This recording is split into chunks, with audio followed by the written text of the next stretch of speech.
The teacher says deadliest species gone. Human. Earth still thrives, Part 1 in a quiet classroom aboard the galactic learning vessel Orion's Hope. A dozen alien students from 6 different star systems sat in attentive silence. Their teacher, a tall, silver-scaled Zenthar named Vrel, paced slowly before them, his voice calm but firm. Today's lesson focused on extinct species, those whose time had ended through war, plague, or cosmic misfortune. On the wall behind him, a hologram flickered to life, showing a blue-green planet spinning slowly in the void. This, Vrel said, is Earth, once home to the humans, a species classified as Tier 9 existential threat by the Interstellar Council. Known for rapid adaptation, emotional volatility, and unmatched aggression, they waged wars over belief, territory, and even ideas. They built weapons that could shatter moons and poisons that could kill entire ecosystems in hours, the students murmured. Among them sat Lyra, a young female from the velvet moon of Colossia.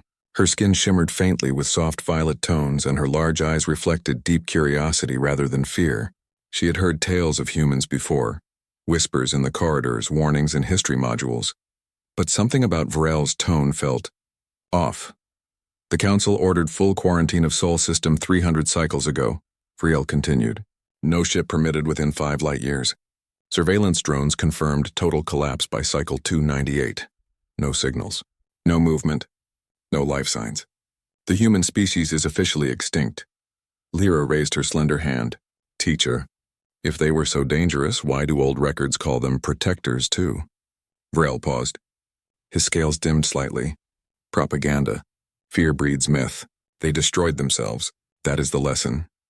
But Lyra wasn't convinced. That night, while others slept in their gel pods, Lyra accessed the ship's restricted archives. Her fingers danced over the interface, bypassing minor firewalls with quiet determination. She found fragmented logs, human broadcasts from centuries ago. Music, laughter. A woman named Claire reading poetry to her child. Another named Maya planting seeds in a rooftop garden while bombs fell in the distance. A third Dana, piloting a rescue shuttle through an asteroid storm to save refugees from a dying colony. None of it matched the monster Vrel described. Days later, Lyra petitioned the Student Council for a field study. I request permission to visit Sol System, she announced, voice steady despite the gasps around her. To verify extinction status firsthand. The Council refused. Too dangerous, they said. Quarantine still active. But Lyra had already planned her next move. Using spare parts and a decommissioned scout drone, she built a cloaked microship no larger than a storage crate. She named it Whisper. On the night of the twin eclipses, when sensor sweeps paused for calibration, she slipped away from Orion's Hope and jumped toward Sol. The journey took 12 days. When Whisper emerged near the edge of the solar system, Lyra held her breath. The drones were still there, ancient, rusted, floating like ghosts. But as she neared Earth, something strange happened. The planet wasn't dead. Green swaths covered continents once scarred by fire. Oceans glowed with bioluminescent algae. Forests climbed the skeletons of old cities. And in the distance, faint but clear, a signal pulsed, a repeating tone in a language long thought silent. Human. Lyra guided Whisper through the atmosphere, landing softly in what old maps called California. She stepped out onto soft grass, her boots sinking slightly. The air smelled of rain and pine. No ruins, no bones. Just life. Thriving, quiet and whole. Then she saw her. A woman stood at the edge of a sunlit field, barefoot, wearing simple woven clothes. Her dark hair was tied back and her hands were stained with soil. She looked up as Lyra approached, not with fear but with calm recognition. You're not from here, the woman said. Her voice was warm, like wind through wheat. I'm Lyra, she replied, from Colossia. I was told. Humans were gone, the woman smiled. We're still here. We just stopped shouting. Her name was Eva. She explained that centuries ago, after the last Great War, the survivors made a choice. They dismantled their weapons, buried their war machines, turned their cities into forests. They stopped broadcasting not because they died, but because they chose silence over noise, healing over conquest. The Council called us the deadliest species, Eva said, kneeling to plant a seed. Maybe we were, but we learned. We changed. Earth didn't die, it healed. And we healed with it. Lyra stayed for weeks. She met others. Women named Tina, Nora, Leah, Grace. They farmed, taught, sang, and built not with steel but with wood, clay, and care. They had no armies, no borders, no empires, only community. One evening, as stars blinked awake, Eva handed Lyra a small carved box. Take this back. Tell them the truth. Inside was a seed and a data chip. The chip held centuries of human history. Not just war, but art, science, compassion, sacrifice. The seed was from the last oak that survived the firestorms. When Lyra returned to Orion's Hope, she was detained at once. Frel stood waiting, arms crossed. You violated galactic law, he said. I found the truth, she replied. She played the chip for the entire student body. They watched humans cry at funerals, laugh at weddings, share bread with strangers, and shield children with their own bodies. They saw Eva plant that seed in scorched earth and water it with tears. Frel was silent for a long time. Then quietly he said, Perhaps we were wrong. Weeks later, the Interstellar Council convened. Lyra stood before them. Not as a student, but as a witness. She spoke of Earth. Not as a tomb, but as a garden. Not of monsters, but of people who faced their worst selves and chose better. The quarantine was lifted. Years passed. Ships from a dozen worlds came to Earth, not to conquer, but to learn. They studied how humans rebuilt without power, how they forgave without forgetting, how they thrived not by dominating, but by belonging. And Eva, now older, still planted seeds. One day, a young Colossian girl, Lyra's daughter, knelt beside her. Why did your people survive when others didn't? The girl asked. Eva patted the soil gently. Because we stopped believing we were the center of the universe and started caring for the world around us. Above them, the sky was clear. Birds sang. Wind rustled through new leaves. And far away, in classrooms across the galaxy, teachers no longer called humans the deadliest species. They called them the ones who came back from the edge and chose to grow. But that was only the beginning. Back on Orion's Hope, Lyra had changed. She no longer saw history as a list of facts, but as a living river, shaped by choices, redirected by courage. She began teaching informal lessons in the lower decks, sharing what she learned from Eva and the others. Students gathered not out of duty but wonder.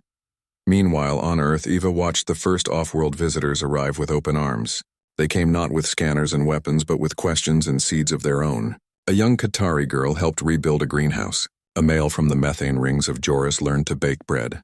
And Lyra, now an official envoy, returned often, each time bringing more truth, more trust.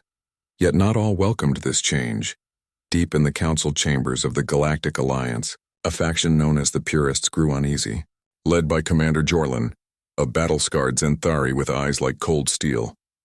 They argued that humans were still a threat. They hid, Jorlin declared during a closed session. They waited. Now they lure us in with songs and soil. But their nature has not changed. Extinction was the right call. We must reinstate the quarantine or erase them for good. His words found ears among the fearful. Whispers spread. Old files were re-examined. And soon, a secret fleet began to gather at the edge of neutral space. Lyra heard rumors from a friend in the data core. They're calling it Final Peace, one of the friends said, voice trembling through the comm. 10 warships, armed with planet scourers, launch date 3 cycles from now. Lyra's blood ran cold. She tried to alert the council, but her warnings were dismissed as paranoia. The Alliance voted for openness, said Elder Malus, a wise but weary diplomat. We cannot act on suspicion alone. Desperate, Lyra returned to Earth. She found Eva in the same field where they first met. The old woman listened without interrupting, her hands never stopping their work in the soil. They're coming, Lyra said, to finish what they think you started. Eva nodded slowly. Then we show them what we truly are. She did not call for weapons. She did not build walls. Instead, she sent messages, not through comms, but through the network of human communities across the globe. Within hours, people gathered in open fields, on hilltops, along coastlines. They lit no fires. They raised no flags. They simply stood, silent, unarmed, facing the sky, and they broadcast, not with war cries, but with songs, with stories, with recordings of children laughing, elders teaching, farmers harvesting. The signal pulsed outward, clean and clear, carrying not a threat, but an invitation. See us. Know us. Choose peace. When the Purist fleet arrived, they expected resistance. They expected hidden bases, cloaked fighters, last-ditch defenses. Instead, they found a planet full of people looking up, not in fear, but in hope. Commander Jorland stood on the bridge of his flagship, the Iron Vow, staring at the live feed from Earth. His officers waited for orders: destroy, cleanse, complete the mission. But Jorland said nothing. On screen, a little girl, no older than 6, waved at the sky. She held a drawing: a starship, a tree, and 2 figures holding hands. One purple, one brown. What is this? Jorland asked, voice rough. It's a gift. The teacher says deadliest species gone. Human. Earth still thrives. Part 2 months passed after the purest fleet withdrew. Peace settled over Earth like morning mist, soft but steady. Lyra stayed longer than planned, helping build bridges between human communities and curious off-world visitors. She walked through fields with Eva, sat by rivers with Tina, and listened to Nora's stories under starlit skies. Each day, she learned more about what it truly meant to live. Not just survive, but to care, to share, to grow together. But peace, she was learning, was fragile. Rumors reached them again. This time, not from the Alliance, but from the Outer Rim, a lawless stretch of space where old warlords and rogue factions still ruled. Word spread that a new group called the Iron Veil had formed. They claimed humans were a virus disguised as saints. They tricked the Council, their broadcasts hissed. They will infect every world with their weakness. Worst of all, they had stolen a planet scourer, a weapon even the Alliance had banned. And they aimed it at Earth. Lyra received the warning from a smuggler named Reese, a wiry male from the dust moons of Kale. He landed his battered freighter in a hidden valley near the Pacific coast, breathless and pale. They're coming in 3 days, he told Eva and Lyra. No warning, no talk, just fire. Eva didn't flinch. Then we prepare. Prepare how? Lyra asked. We have no shields, no fighters, no army. We have truth, Eva said. That night the humans gathered, not in fear, but in purpose. They didn't dig bunkers or load weapons. Instead, they opened their homes, their gardens, their schools. They sent out a new broadcast, wider than before. This time it wasn't just songs or stories. It was live feeds from every corner of Earth. Children planting trees, elders teaching star navigation, doctors healing wounded animals, a young woman named Leah, weaving cloth from recycled fibers while humming an old lullaby. Let them see us as we are, Eva said, not as they imagine us to be. Meanwhile, Lyra worked with Rise to trace the Iron Veil's signal. Hidden in the static, she found a pattern, a repeating code tied to an old military frequency. It led her to a name, Kalen Voss, once a high-ranking officer in the Alliance, dishonorably discharged for war crimes. Now he led the Iron Veil from a derelict station orbiting a dead star. He lost his family in the last human war, Rice explained. Blames Earth for everything. He doesn't want peace. He wants revenge wrapped in justice. Lyra knew words alone might not stop him. But she also knew humans had one thing the galaxy underestimated: creativity. She returned to the village and gathered the women, Eva, Tina, Nora, Leah, Grace, and others. They met in a sunlit barn filled with tools, seeds, and old tech salvaged from ruins. We can't fight, Lyra said, but maybe we don't have to. Together they built something strange. Not a weapon, but a signal mirror. A device that could reflect any broadcast back to its source, amplified and layered with emotional resonance. Using old satellite parts, bioluminescent algae for power, and human neural patterns recorded over centuries, they crafted a message not just for ears, but for hearts. It won't destroy, Eva said, testing the final connection. It will remember. 2 days later, the Iron Veil's ship, the Black Maw, dropped out of warp just beyond the moon. It was massive, jagged, covered in scars from 100 battles. Kalen Voss stood on the command deck, eyes fixed on Earth's blue glow. Activate the scourer, he ordered. His crew hesitated. Sir, we're receiving a transmission. It's everywhere. On every screen, in every comm channel, the broadcast played. Not propaganda, not pleading, just life. A baby's first steps, a farmer sharing water with a stranger, a group of teenagers rebuilding a library from ashes, and then a voice, Eva's, soft but clear. We remember your pain, Kalen Voss. We caused it. We carry that shame, but we chose to change. You don't have to carry your pain alone, Voss snarled. Shut it off. But the signal grew stronger. The mirror device on Earth pulsed, sending back not just images but feelings. Recorded moments of human grief, Yes, but also forgiveness, joy, quiet courage, the kind that doesn't shout but endures. On the Black Maw, crew members began to weep. One young engineer, barely older than Lyra, whispered, "My grandmother was human. She saved my father during the refugee crisis." Voss turned on him. "Silence! They lie with kindness." But doubt had taken root. Back on Earth, Lyra watched the ship on a monitor. "He's still holding the trigger," she said. Eva placed a hand on her shoulder. "Then we give him one more thing." She stepped outside, alone, into an open field. She carried no weapon, only a small wooden flute. She played a simple tune, one her mother taught her, one passed down through generations. It was the sound of home, of safety, of a world that chose to heal. The signal mirror captured it, amplified it, sent it straight into the Black Maw's core systems. On the bridge, Voss froze. The melody, it was the same his human nurse used to hum when he was a child, sick with fever after a raid. She had stayed with him for weeks even though his people had burned her village. She never asked for thanks. Only that he grow up kind. Tears filled his eyes. His hand trembled over the fire command.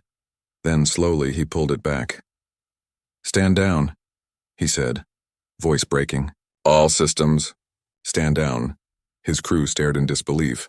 "But sir," I said, "stand down." He shouted, then softer. "They're not what I thought." He opened a channel to Earth.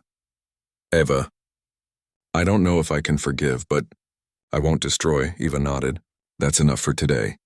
The Black Maw turned and left. Weeks later, Kalen Voss returned, not with weapons, but with his crew. They landed quietly, asking only for a chance to see Earth for themselves. Eva welcomed them. They stayed for months, working the land, learning, listening. Voss never spoke much, but he helped rebuild a school, and one evening, he played that same flute tune for a group of children. Lyra watched from a distance, heart full, but the galaxy was vast, and not all hearts softened so easily. Deep in Alliance space, the purists regrouped. Commander Jorlin had been removed from duty for emotional compromise. In his place rose a new leader, High Overseer Morel, cold, calculating, and convinced that human influence was a slow poison. "They don't fight with guns," Morel declared in a secret briefing. "They fight with ideas, and ideas spread faster than fire." Her plan was different, not destruction but isolation. She proposed the Unity Veil, a network of thought filters that would block all human media, art, and communication across allied worlds. "Let them live," she said, "but let no one hear them. Let their peace die in silence." The vote passed by a narrow margin. Lyra learned of it from Elder Malus, who sent a coded message. "They fear your truth more than your weapons," he wrote. "Be ready." On Earth, the women gathered again. This time, the threat wasn't a bomb, but erasure.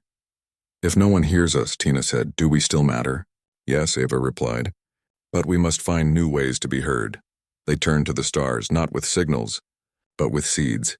Using old cargo drones and donated ships from friendly worlds, they began sending out life pods, small capsules filled with earth soil, native seeds, and tiny data crystals containing human stories, songs, and lessons. Each pod was programmed to drift toward habitable worlds, to land quietly and to grow. "Let the galaxy find us," Leah said, sealing a pod with her own hands.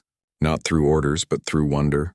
One by one, the pods launched, hundreds, then thousands. Meanwhile, Lyra trained a new generation of envoys, young aliens from dozens of species who had come to Earth seeking something they couldn't name. She taught them not to preach, but to listen, not to convert, but to connect. "Peace isn't something you give," she told them. "It's something you grow together." Years passed.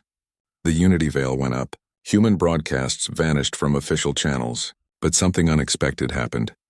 On the desert world of Jara, a child found a life pod half buried in red sand. She planted the seeds. They grew into blue flowers that glowed at night. Villagers gathered, amazed. Inside the pod, they found a song, sung by a woman named Grace. They learned it, sang it at births, at funerals, at harvests.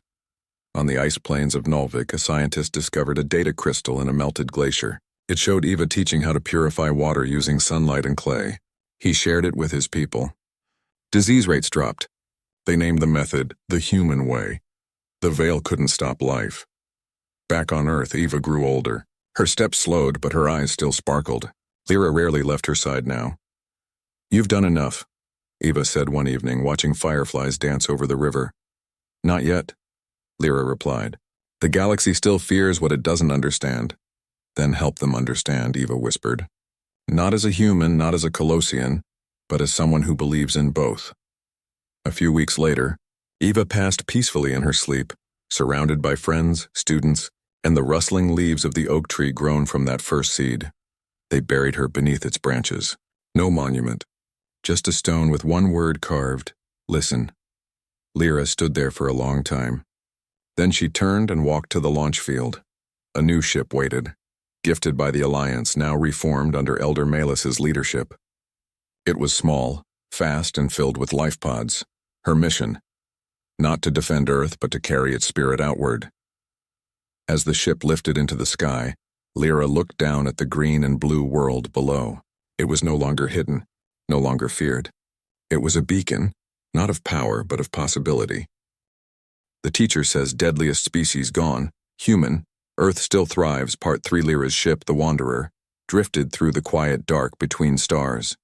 It carried no weapons, only life pods, data crystals, and memories.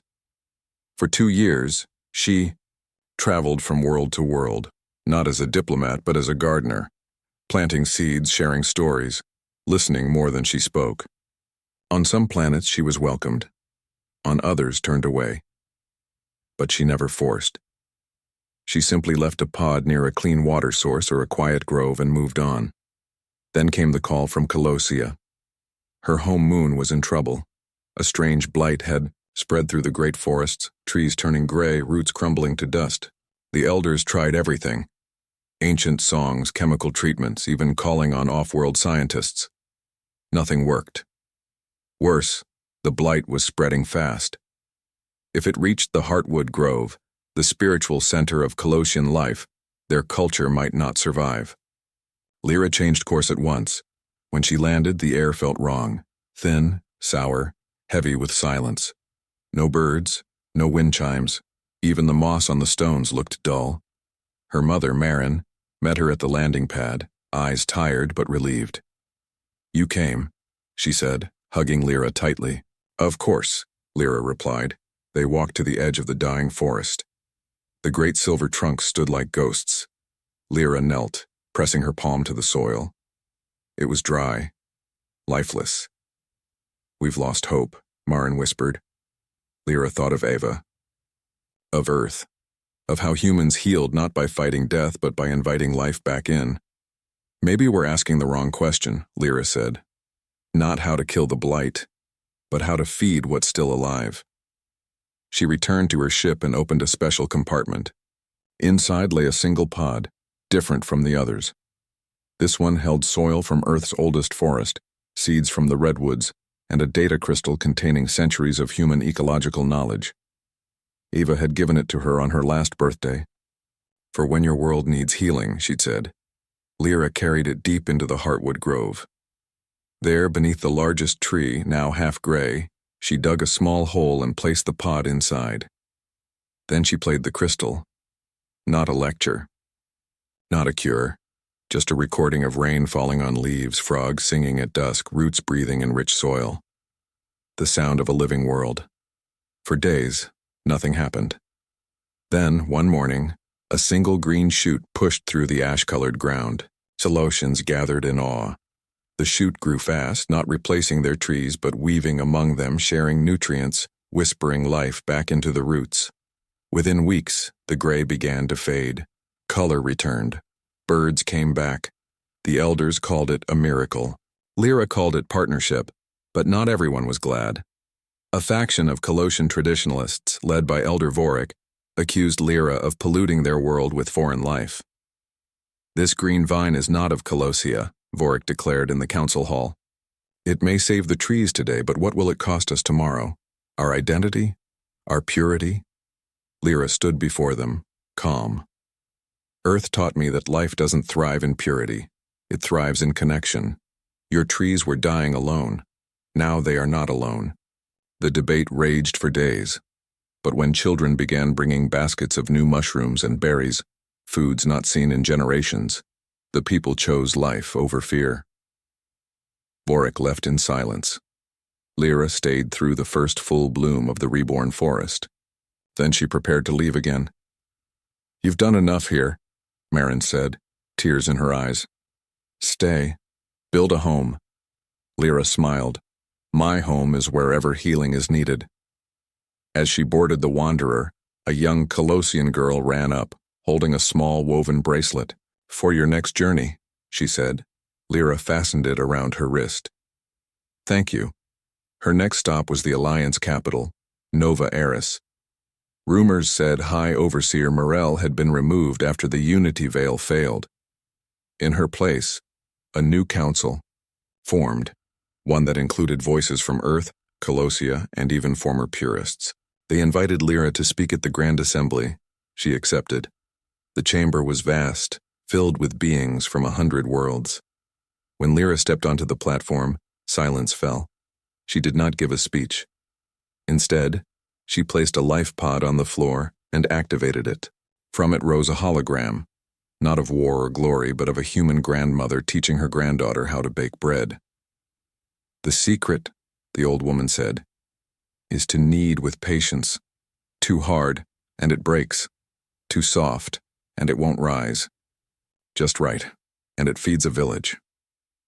The image shifted. A Colossian child planting a seed beside a human elder. A Jara musician playing a flute made from earth bamboo. A Nolvik scientist sharing clean water techniques with a group of young students. "This is not conquest," Lyra said softly. "This is community. Earth didn't survive because it was strong. It survived because it chose to care." Afterward, delegates lined up to speak with her. Some asked for life pods. Others asked how to start their own healing circles. One old purist officer, his armor replaced with simple robes, bowed his head. "I once wanted to burn your world," he said. "Now I want to learn from it." But as Lyra left the capital, a message reached her. Encrypted, urgent. It came from Rice, the smuggler. "They found it," the message read. "The last human warship, buried under ice on Pluto. The Alliance wants to destroy it, but there's something inside. You need to see it." Lyra changed course again. Pluto was cold, silent, forgotten. Rice waited in a hidden hangar near the Old Soul Defense Outpost. His face was grim. "They were clearing debris for a mining project," he said. "Hit a vault. Inside, a ship, the USS Horizon, last known human military vessel. Powered down, sealed for 300 years. Why not just destroy it?" Lyra asked. "Because the logs say it wasn't a warship when it landed," Rice replied. "It was a rescue ship, carrying something, or someone." They entered the vault together. The Horizon loomed in the dim light, sleek, scarred, covered in frost. Its hull bore the old human symbol, a circle with a sprout breaking through. Lyra found the main hatch. It opened with a hiss. Inside, the air was stale but breathable. Lights flickered on. The ship was empty of crew. But in the central chamber, rows of cryopods lined the walls. Most were dark, broken, but one glowed faintly blue. Lyra approached. The pod's screen displayed a name: Dr. Elena Cruz. Bioscientist. Last entry. Carrying the final archive. "If found, do not fear. We chose peace, but we preserved truth." With Rice's help, Lyra activated the revival sequence. Hours later, the pod opened. A woman, human, middle-aged, skin pale from centuries of sleep, gasped awake. She blinked, disoriented, then saw Lyra. "You're not human," she whispered. "No," Lyra said gently. "But I know your world. It's alive. It's well." Tears filled Elena's eyes. Then, "We didn't fail." Over the next days, Elena recovered.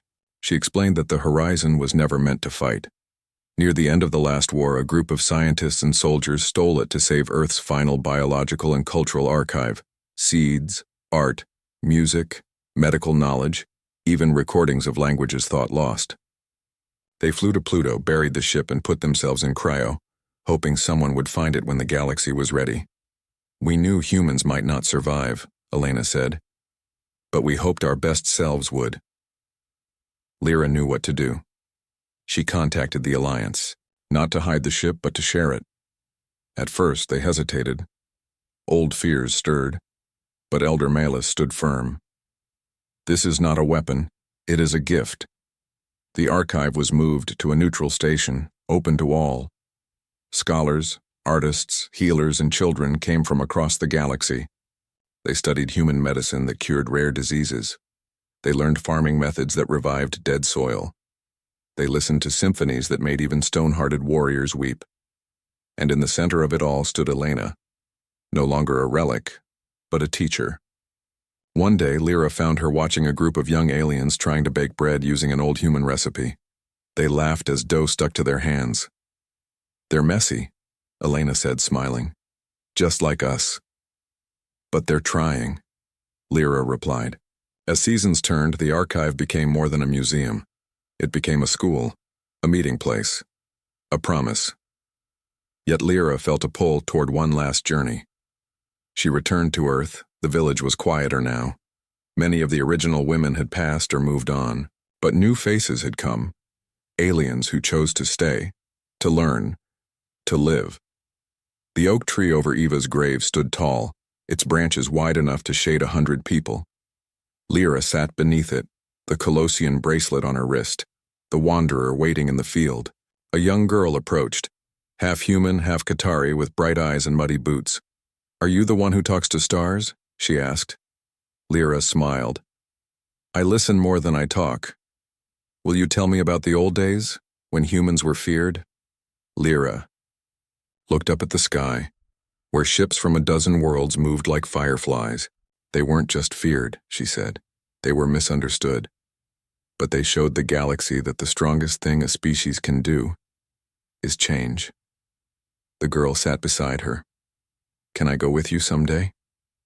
"When you're ready," Lyra said. "But first learn to plant a seed." And so, under the watchful leaves of the old oak, another lesson began. Not of war, not of power, but of patience, of care, of quiet courage, because Earth still thrived. And now, so did the future. The teacher says deadliest species gone, human. Earth still thrives. Part 4 years had passed since Lyra first stepped onto Earth's green soil. She was no longer just a student or an envoy. She had become a bridge, a quiet presence moving between worlds, carrying not orders but understanding. Her ship, the Wanderer, bore the marks of countless journeys, dents from asteroid fields, patches from alien engineers, and vines from Colossia growing along its inner walls. Life had taken root everywhere she went, but peace, she knew, was never final. It had to be tended like a garden. One evening, as she drifted near the outer edge of Alliance space, a faint signal reached her. It was not a distress call, not a warning, just a whisper. A repeating melody played on a wooden flute. The same tune Eva once played beneath the stars. Lyra's heart leapt. Only one place still used that signal: Earth. She turned the Wanderer toward Sol. When she arrived, the planet looked different. Not broken, never that, but changed. New settlements dotted the coasts, built with wood and stone, not steel and glass. Fields stretched where cities once stood. But now they were shared by humans and visitors alike. Children of many species played in the rivers, their laughter mixing with birdsong. Yet something felt off. She found Tina in the old meeting barn, sorting seeds. Her hair was streaked with gray, her hands rough from work, but her eyes lit up when she saw Lyra. "You came back," Tina said, hugging her. The signal. It was Eva's tune. "Why now?" Tina's smile faded. "Because they're coming again. Not with weapons this time. Not with fleets or blight or bans. This time they came with praise. The Alliance had declared Earth a sanctuary world, a title of honor, but also a cage. Under the new Unity Charter, no human could leave Sol System without permission. No off-worlder could settle on Earth without review. "To protect your way of life," the decree said. But Lyra saw the truth. "They're turning us into a museum," she said quietly. Tina nodded. "They say we're too precious to change, too pure to mix. But Eva taught us that growth needs exchange. That silence isn't peace, it's stagnation. Worse, young humans were starting to resent the rules. Some wanted to leave, to explore, to build new lives among the stars. Others wanted to shut the doors completely, fearing that contact would bring back the old wars. Division was creeping in, slow, quiet, but real. Lyra knew she had to act. She called a gathering, not just of humans, but of all who called Earth home. Selosians, Qatari, Nolvik scholars, even a few former purists who now farmed in the northern valleys. They met under the great oak, its branches heavy with new leaves. "They think they're honoring us," Lyra said, standing on a low stone, "but they're freezing us in time. Earth isn't a relic. It's alive. And living things must move, change, reach." A young human named June spoke up. "I want to study star medicine on Jara, but the council says I'd dilute the human example." "What does that even mean?" A Selosian boy added, "My grandmother says Earth taught her people to heal, but if we can't share that healing beyond this world, what's the point?" Silence followed. Then Leah, older now but still sharp-eyed, stood. Eva didn't save Earth so it could hide. She saved it so it could give. The group made a decision that night. They would not ask for permission. They would show, not tell. Over the next weeks, they prepared, not for war, but for departure. Small groups formed. Farmers, teachers, healers, artists, each planning to travel to different worlds, not as representatives, but as neighbors. They packed seeds, tools, songs, and stories. Lyra would lead the first group to Nova Aris, the Alliance capital, but before they left, something unexpected happened. A ship landed in the valley. Not Alliance, not smuggler, not familiar at all. It was sleek silver, shaped like a falling leaf. From it stepped a being unlike any Lyra had seen. Tall, with skin like polished obsidian and eyes that shimmered like liquid starlight. She introduced herself as Naira, emissary of the Veiled Chorus, a species long thought mythical, said to live beyond the galactic rim, watching but never interfering. "We have heard your song," Nira said, her voice like wind through crystal. "For 300 cycles we waited. We believed all loud species would destroy themselves. But you grew quiet, then grew kind. That is rarer than strength." She offered Earth a place in the chorus, not as a subject but as a voice. "Join us," she said. "Not to rule, not to teach, but to listen and be heard among the oldest minds in the universe." The offer stunned everyone. Such an invitation had never been given to a young species before. Lyra looked at Tina, at June, at the Colossian boy. "What do you think?" "We don't need to be chosen to matter," Tina said. "But if we go as ourselves, not as saints, not as symbols." In the end, they agreed, but with conditions. Earth would not join alone. Any world that had learned from its ways, that had chosen care over conquest, could send a voice too. Nira smiled. Then the chorus grows wiser. The day of departure arrived. Lyra stood with June, the Colossian boy, whose name was Kael, and two others, a Nolvik botanist and a Jara musician. They carried no flags, only packs filled with seeds, journals, and flutes. As they boarded Naira's ship, Lyra turned for one last look at Earth. The sun was rising over the hills, painting the fields gold. Smoke curled from chimneys. Children ran through meadows. It was not perfect. It never had been. But it was whole, and it was free. The journey to the chorus homeworld took weeks.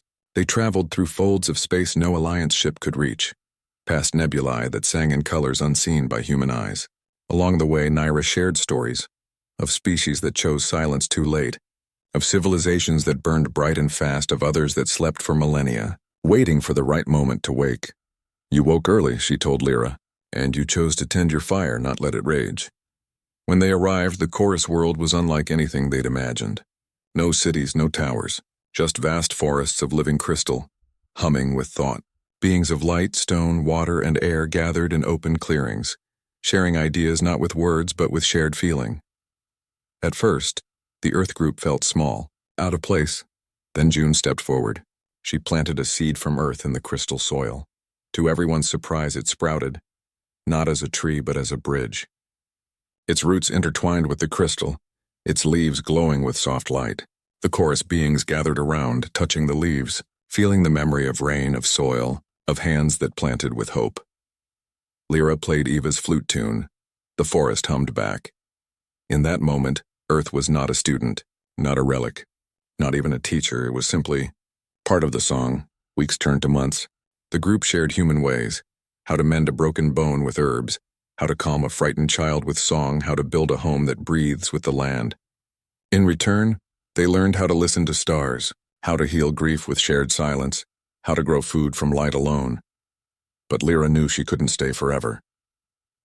One night, under a sky filled with twin moons, Nyra found her. "You miss your world," she said. "Not miss," Lyra replied. "But I belong there too. Healing isn't just about learning. It's about returning." Nyra nodded. "Then go. And know this, the chorus will watch over Earth not as guardians but as friends. And when you are ready, you may return." The journey home was quiet. When Lyra landed, she found Earth changed again, but in the best way. The Alliance had lifted the sanctuary decree after hearing reports from the chorus. Humans were free to leave. Off-worlders were free to stay. Not as guests, but as kin. June had already left for Jera. Kale was teaching Colossian root singing to human children. And in the old barn, a new group was packing life pods. Not just with seeds, but with messages from the chorus. Lyra walked to the oak tree. She placed her hand on its bark and whispered, "We're still growing, Ava." A breeze rustled the leaves, as if in reply. That evening, she stood before a new class of young travelers, human and alien, eager and nervous. "You won't change the galaxy by being perfect," she told them. "You'll change it by being real.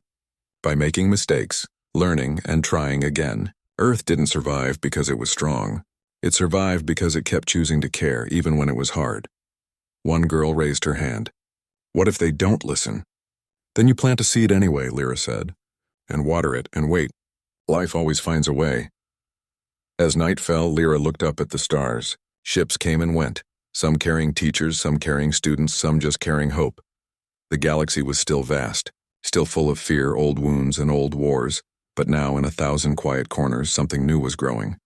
Not empire, not silence, but connection. And at the heart of it all, still green, still breathing, still thriving, was Earth. Not because it conquered, but because it chose to heal. And in doing so, taught the stars how to bloom. The teacher says, "Deadliest species gone, human. Earth still thrives." Part 5. Time flowed like a quiet river on Earth. Seasons turned. Children grew. Trees stretched taller. Lyra, now older, walked with a slight limp from an old injury. But her eyes still held the same fire that first led her to this world. She no longer flew the wanderer as often. Instead, she stayed close to home, teaching in the open-air school beneath the great oak. Now so wide its trunk took 5 people to circle it. But peace, even deep peace, is never without shadow. One morning, a strange silence fell over the valley. Birds stopped singing. The wind stilled. Even the river seemed to hold its breath. Then from the sky a single object fell. Not a ship, not a pod, but a smooth black sphere no larger than a melon. It landed softly in the center of the village square and pulsed once with dull red light. No one touched it. By noon, every human and off-worlder on Earth felt it. A low hum in their bones, a pressure behind their eyes. Some grew dizzy. Others wept for no reason. Animals hid. Lyra knew this was not natural. She sent a message to Nova Eris, Totelosia, to the veiled chorus. No replies came. Comms were dead, not jammed. Gone. As if the stars themselves had gone quiet. Then a voice spoke. Not through speakers, but inside every mind at once. "We are the End Watch." The voice was calm, ancient, empty of anger or mercy. "We observe cycles. Species rise. They consume. They destroy. They vanish. This is balance. You broke the cycle. You healed when you should have fallen. Now imbalance spreads. Your piece is a flaw in the pattern. Correction begins." The sphere rose into the air and split into thousands of smaller drones. They did not attack. They simply watched, hovering over fields, homes, schools. Recording, waiting. Fear spread faster than fire. Some wanted to fight. Others wanted to hide. A few whispered that maybe the End Watch was right. Maybe humans didn't deserve a second chance. Lyra called a meeting under the oak. "They call us a flaw," she said, voice steady. "But life isn't a pattern to be controlled. It's a choice to be made, every day." Tina, now bent with age but sharp as ever, added, "We won't run. We won't hide, and we won't become what they fear. They made a plan, not of weapons, but of witness. Every person on Earth would live as they always had.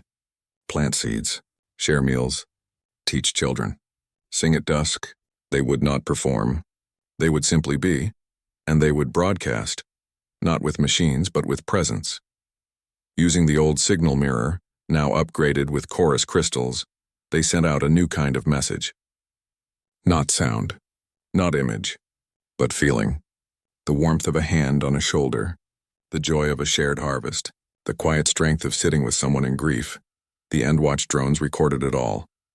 Days passed, then weeks. Nothing happened. Then one drone landed gently before Lyra. It unfolded like a flower, revealing a small chamber inside. Within it lay a single seed, black, smooth, unknown. A thought entered her mind. Plant it. Let us see what grows from your choice. Lyra did not hesitate. She took the seed to the heart of the valley, where Earth's oldest soil lay untouched. She dug a hole with her bare hands, placed the seed inside, and covered it with care. Then she sat beside it and waited. For 3 days, nothing. On the 4th morning, a sprout emerged, but it was unlike anything on Earth. Its leaves shimmered like liquid metal. Its stem pulsed with soft light. And as it grew, it began to hum. The same hum the drones made, but softer, warmer. Stranger still, the drone that gave the seed now hovered near the plant, motionless, as if. Listening, Lyra brought others to see. Children touched the leaves and laughed as colors shifted under their fingers. Elders sat nearby and felt their aches ease. Even the animals returned, drawn by the gentle energy. The Endwatch did not stop watching, but they stopped humming in the bones of the people. The pressure lifted. One night, Lyra dreamed. She stood in a vast void, surrounded by countless spheres, each one a dead world, frozen in time. Among them floated one green sphere, Earth, and beside it a new sprout, glowing faintly. A presence spoke, not with words but with understanding. We believed balance meant death after excess. You showed us balance can mean healing after harm. This changes everything. When she woke, the black plant had bloomed. Its flower opened like a star, releasing thousands of tiny seeds that floated into the sky, carried by the wind. As they drifted, the Endwatch drones followed, not to record, but to carry. One by one, they took a seed and flew upward, vanishing into the stars. The voice returned softer now. You are not a flaw. You are a new pattern. We will watch and learn. Then silence. The drones were gone. Comms returned. The galaxy buzzed with questions, but Earth had no grand answer, only a story. Weeks later, reports came from distant worlds. On a barren moon near the rim, a black seed had sprouted. The locals called it the Peace Vine. It cleaned poisoned soil and calmed violent storms. On a war-torn planet in the Kale sector, another bloom appeared. And for the first time in generations, enemies sat beneath its leaves and talked instead of fighting. Earth had not saved the galaxy with force. It had offered a seed, and life had done the rest. Lyra stood again under the great oak, now with grandchildren of many species playing at her feet. Among them was a small girl with violet-tinged skin and human eyes. Her granddaughter, May, daughter of Kale and June. Grandma, May asked, holding a black seed in her palm. Will they come back? Who? Lyra asked. The ones who were scared of us. Lyra smiled. Some will, some won't, but we don't grow for them. We grow because it's who we are. Mir planted the seed in a small pot. Then I'll grow something kind. As the sun set, Lyra looked out over the valley. Lights glowed in windows. Songs rose from kitchens. The river ran clear and strong. Earth had been called the deadliest species. Now, it was known as the Gardener of Galaxies, not because it conquered, not because it was perfect, but because it chose, again and again, to plant hope in broken ground. And that, more than any weapon or law, changed everything. Years later, in a classroom aboard a new learning vessel, this one built by many worlds together, a young teacher stood before her students. On the wall behind her, a hologram showed Earth green and bright. Today, she said, we study the humans, not as a warning, but as a way forward. A student raised her hand. But weren't they dangerous once? Yes, the teacher replied, and that's why their story matters. because they proved that even the darkest species can choose light. Outside the ship, a black vine curled around the hull, its leaves catching starlight, and far below, on a quiet planet wrapped in forests and kindness, an old woman sat beneath an oak tree, humming a tune that had once saved the world. Earth still thrived, not in spite of its past, but because of what it chose to become. And the song went on.